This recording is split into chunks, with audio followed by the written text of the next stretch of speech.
रतनगढ़ नाम के गांव में आनंद अपनी माँ और पत्नी मैना के साथ रहता था।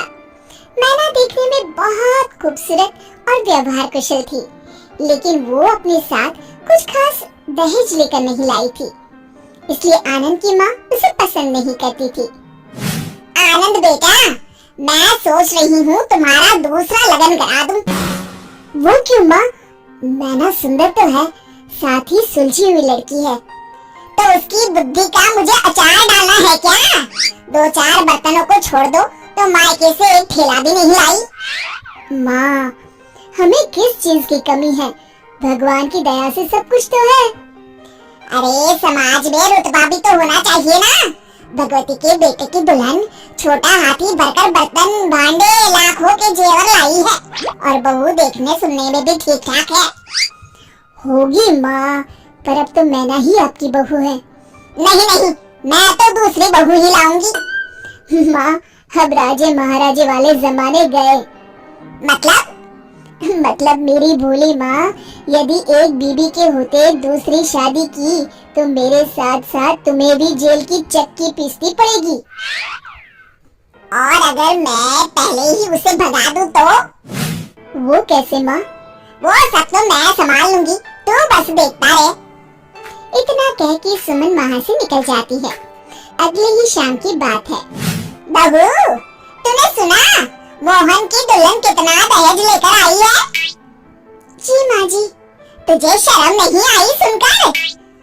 शर्म कैसी माँ जी? जितनी मेरे घर वालों की हैसियत थी उन्होंने भी दिया है।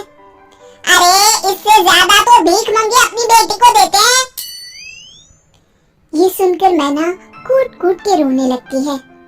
ये रोना धोना अपने मायके में जाके करियो, मैं तो अपने आनंद का दूसरा लगन कराऊंगी। इसके लिए मैंने तो लड़की भी देख रखी है, शुभा, खूब पैसे वाले लोग हैं।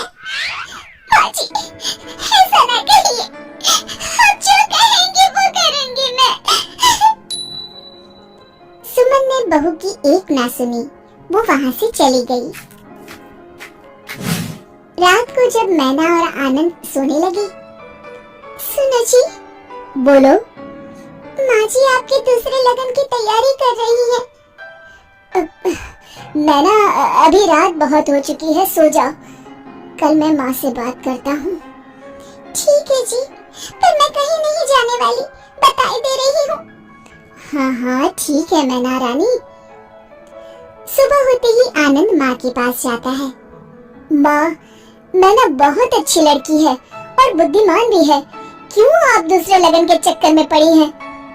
ऐसी कौन सी बुद्धिमानी तुझे दिख गई जो मुझे ना दिखी? माँ, आप जैसे चाहे वैसे पता लगा सकती हैं। अच्छा ठीक है, लेकिन तब तक तू उससे कुछ नहीं कहेगा। हाँ ठीक है माँ, जैसी आपकी इच्छा। चलो मैं ऑफिस के लिए निकलता हूँ। अगले दिन मैना अपने कमरे में कुछ काम कर रही थी। मैना, ओ मैना, कहाँ मर गई? आई माँ जी। सुन, यदि तुझे इस घर में रहना है तो 3 परीक्षाओं का सामना करना होगा। ठीक है माँ जी। तो कल सुबह जब मैं सोकर उठूं तो बगीचे वाला कुआं सिंहगढ़ के मोतियों से भर देना। जी माँ जी, आप कल तक कुआं खाली कर दीजिएगा, फिर मैं उसे मोतियों से भर दूंगी। सास बहू की बुद्धि देखकर अवाक रह गई। फिर उसने पास में रखी टंकी की तरफ इशारा करके कहा, ये डलिया पकड़, कल इसी से पानी खींचकर इस टंकी को भर देना। जी माँ जी। मन ही मन मैना सोचती है, मैं सोने से पहले डलिया को रस्सी बांधकर कुएं में डाल देती हूँ। सुबह तक बांस की डलिया फूलकर पानी को अपने अंदर रोकने लायक हो जाएगी। अब मैना अपने कमरे में सोने चली जाती है। सुबह जब सास सोकर उठी तो बहू ने कहा, लीजिए माँ जी, जैसा आपने कहा था मैंने टंकी भर दी है। सासू माँ भरी टंकी और डलिया में भरा पानी देखकर सब समझ गई। पहले तो उनके मुख पर मुस्कुराहट आ ही गई थी, पर फिर गुस्से में बोली, हो तो होशियार, कल के लिए तैयार रहना।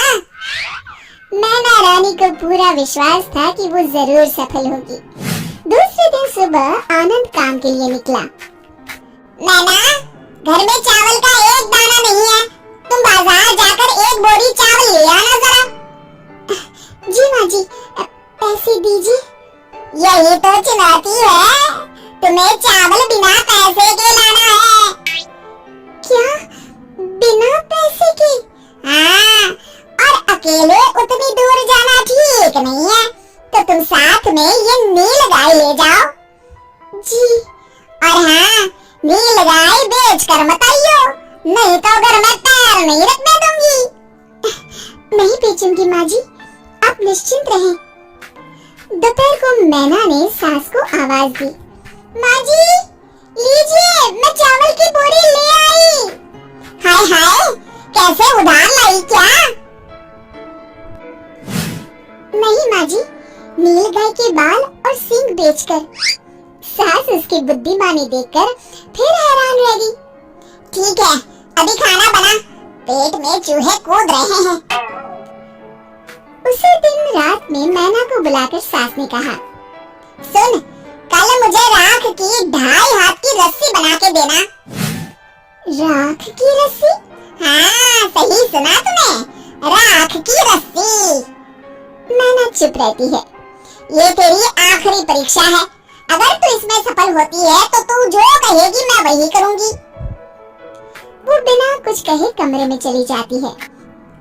सुबह होती है और सासू माँ मन ही मन सोचती है, लगता है इसका कोई तोड़ नहीं मिला मैना रानी को, तभी तो सामने नहीं आई। चलो बढ़िया है, पिंड छूटा, अब मैं जाकर नहा लेती हूँ।